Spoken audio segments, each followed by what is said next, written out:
Welcome to Toffee Blue View, your source for all things Everton. Gerry, Max, and Terry here. Talk about the young players. Terry's got a piece coming up on the same subject on the Liverpool Echo fan jury. So we figured we'd start with him. Yesterday, I heard that this was going to be a thing. We were actually going to start playing the kids a lot more for the rest of the season. And sure enough, you saw Davies, Kinney, and DCL start yesterday in the match. And we talked about Lookman possibly injured because he wasn't even on the bench. But Terry, is there any reason not to be giving these guys ample playing time? I mean, no, not at this point. I mean, some of the senior players have had the bulk of the season, and other than in patches where they played well, they've not impressed. I mean, at what point do you just look at this season and go, right, well, there's not a lot we can achieve left now. We've botched the cups and we've lost a good opportunity to make ground on the top 6. 7's still there. I'm not saying you suddenly write off the whole league position thing, because it's not. It's still a business.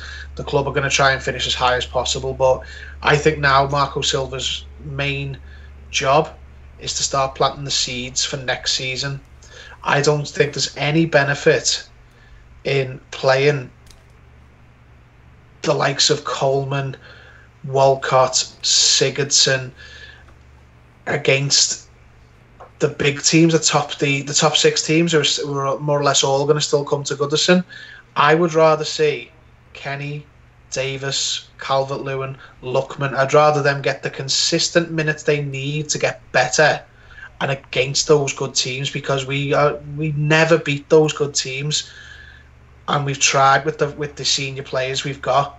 I think we need to start trying to give the young players experience against those top teams to see if they improve, because Calvert-Lewin has improved over the years. Lookman is a very good player who I don't think we're making the most of. Kenny has probably his best game I've seen him have against Man City in the last game. Tom Davies is an enigma for some supporters. Some people love him, some people hate him, but we are not going to go anywhere near the relegation zone. There's going to be at least 3 teams worse than us, so I don't think that's even coming into anyone's head, and we're not going to chase down the top 6. So what argument is there against blooding these young players and properly doing it? Give them a run of games where they can really get comfortable, and you never know. Some of these might end up being the players eventually who turn around the results against these big teams if you start to get rid of the fear of them.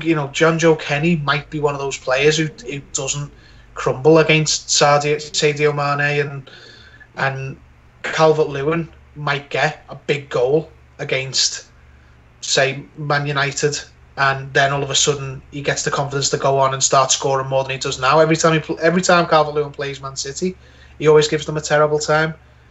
We really should now be looking to build the team we want to see next season, and I'm not saying you write off the Colemans or the Sigurdssons. They've still got a part to play. They'll still play games, but just sort of scale back their position in the squad. Say, listen, we're gonna give some time, some minutes, some consistent minutes to young players who need it. How much more can Lookman be an impact sub? Lookman, I don't think I think Lookman should start every single game for the rest of the season at the very least. But I'd obviously have all 4 of them, and I don't think we'll be any worse off for it. In fact, I think we could surprise people and be better off for it, because kids are fearless on the pitch. They take chances. They're not intimidated by big name clubs like some of the older players are through experience of never beating them. There is the inconsistency that comes with youth, which is going to happen. They're going to have a bad game somewhere. It's just going to happen. However, the reason you give them the experience now is to go ahead and try to work that kind of stuff out of their system, to actually get them that experience so that the inconsistency sort of fades away, because that's usually the way that works. Max, moving on to you. If we approach it like this, and Terry did mention Sigurdsson sees less minutes. Coleman would see less minutes. Richarlison and Bernard potentially would see less minutes as well. Yeah. All right? Doing that, these players get less time for the second half of the season. And we're not talking about just like a few weeks. This is the whole rest of the season. Are we going to see some of these other players who are some of what a lot of people would say are some of the most talented players on the squad? Are they going to be happy? Obviously not, but hopefully they can view it as with ultimately nothing to play for in the remainder of the season. I think as a club internally, one of your short-term objectives now between the end of the season is give those young players as much minutes and as many opportunities to develop as possible. It was always an ethos as the club in years gone by, and obviously with this influx of money that we've had, we've tended to, I'll use the phrase, wear out the likes of Sigurdsson, because I was reading before when Sigurdsson was benched against Man City, that was only the second time he's been benched this season. So, you've got to give the lads the platform, because they've proved that they can deliver. You look back at one of the results we look back most effectively at when we beat Man City 4-0 at home a few years ago. Look who scored: Tom Davies, Ademola Lookman. Let them get the minutes under the bells, and I feel like if we're going to transition to start playing the 4-3-3, our younger players are, more technically inclined to fit into that system, but more so than Sigurdsson is the given example. But yeah, definitely, we've got nothing to play for, so just give them the minutes. I like the idea of having some of these guys, and I started to talk and I saw Terry open his mouth, so I'm sorry, Terry. But I like the idea of having these local guys come in who have been around the club for a really long time, and there's a bit of pride there that some of these other players can't totally feel. And the hope is that they play with the kind of enthusiasm and strength that is contagious. Yeah. Having those guys, clearly you think about the way they played against City. It was as if they'd been waiting to play City for a long time. Yeah, you see in the performances, these big games, they draw a lot of motivation from that. And I think the best example of that's John Joe Kenny. We referred to it before. Those sliding tackles that he throws, like the drop kick slide tackles that he throws in, they're absolutely fantastic, and it's what the fans want to see. Just on what you said before, inconsistencies, yeah, it's going to happen, but people forget, what are they, ranging between 20 and 23 years of age? They're still very, very young. You're not going to see the same week in, week out, but there's going to be a time, and there's still plenty of time until the point can be reached where, the coin's going to drop and we're going to start seeing the consistently flourish. Terry said it in the last segment. Hopefully the Man City game just gone is a signpost for Davies of knuckling down and expressing this attacking side of his game, which we haven't seen much of when he's been played in the two. So as a point I made earlier, I feel like the younger lads will benefit from playing in the 4-3-3. It's clearly very important to Farhad Moshiri as well, because he's been in the media here the last couple of days talking up as well as backing Marco Silva. He says he wants him to develop and sort of look after these young players we've got at the club. So I just you look at the comments he's made there and the comments he's made in the past 12 months. I think as a club, we've changed tack now. We've sort of gone from, we've tried to do the old, go and buy a load of I think it's generous to call them star players, but go and buy a load of like instant fit players who go straight into the team. The Yannick Bolassis, the Williams, they were the better players at the clubs we bought them from, but they're not. There's the depreciating value the second you buy them, and you can't get rid of them after initial period of playing well, which some of them didn't even give that. So I think now what Moshiri wants, and I think this ties into why he's brought Brands to the club, is he wants to build a young team who will grow together and achieve things together. And if any one of them does have to leave, they leave for a massive amount of money to facilitate more investment coming in. So, and that doesn't just mean Davies, Calvert-Lewin, Lookman, Kenny. I think it's them I think that includes Luca Dean, Gerry, Richarlison. Like, not necessarily they all have to be teenagers, but all these under 24, under 25 players where he goes, right, well, in 3 years, 4 years, when we've gone into the stadium, the new stadium, hopefully, we have still got, that's the core of our team, and we've got more players added onto that. And then eventually, if Barcelona do come in for Richarlison, they pay 100 million for him, and then we go out and buy 3 or 4 new, Richarlisons of the future.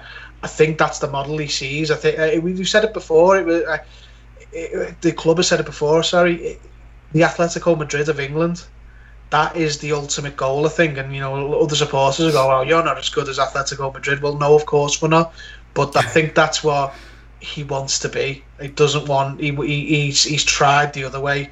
Let's go and buy a load of players for now, and hope it works. And Man United, for example, did that on a much larger scale, and it didn't work for them. They're in a bit of a mess off the pitch as well for that same reason. They've got players who are on enormous contracts, much bigger than the ones we've got, and they can't shift them. No one in the world is going to buy Alexis Sanchez now, so they can't get rid of him, and he can't play because he was bought for the wrong reasons. And we did a sort of lower tier version of that, but we haven't got the money to ride it out like Man United have got, so we have to be a little bit smarter. And I think that's why it's sensible to now start that ball rolling. These players, it's not like, a charity. We're not like, let's just give every young player a game and see how they get on. They've still got to be able to do it on the pitch, but they're starting to show they can. Yeah.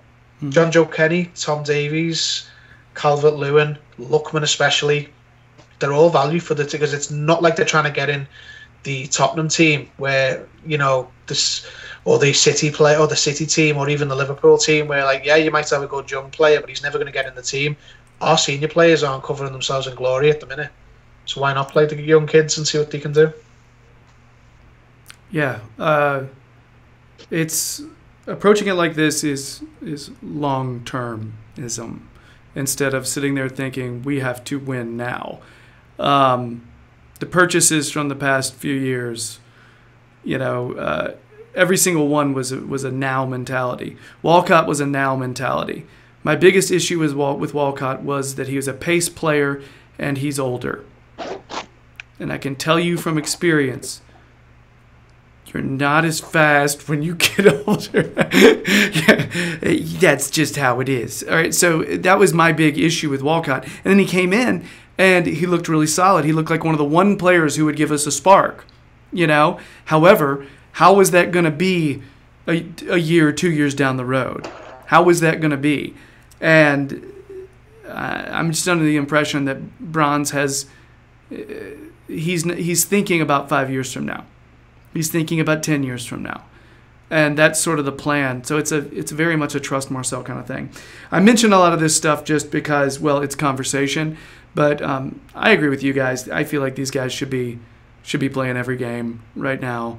I do think it's going to annoy some of our players. Yeah.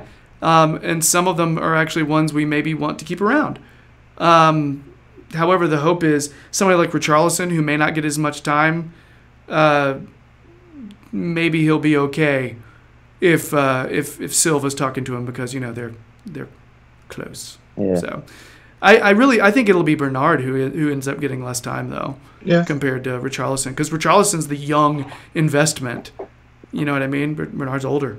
I think Bernard will be fine with that personally because he's been in and out so far this season. He's brand new to the league. I think any of the players who are like freshmen to the league are okay with not starting every game at the beginning of the season and their first season rather. But you've got to be honest as well. If the club is not winning matches consistently, no players can come with an attitude about why should be playing every game because they're not winning. Teams who win every game can have players like that. Man United historically had players like that. We can't when we're losing to Brighton and Leicester.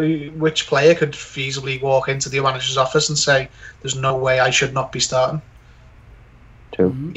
Even the ones who are playing, even the better ones, Pickford, not even he. Pickford was dropped. He couldn't say, "Why are you dropping me? I'm too good to be dropped." Like, you conceding goals. I mean, Jesus Christ, don't drop him. But but none of them, not even the best before. Sigurdsson has been one of the best statistic performers this season. He can't moan about being dropped. There's loads of games where he doesn't affect it.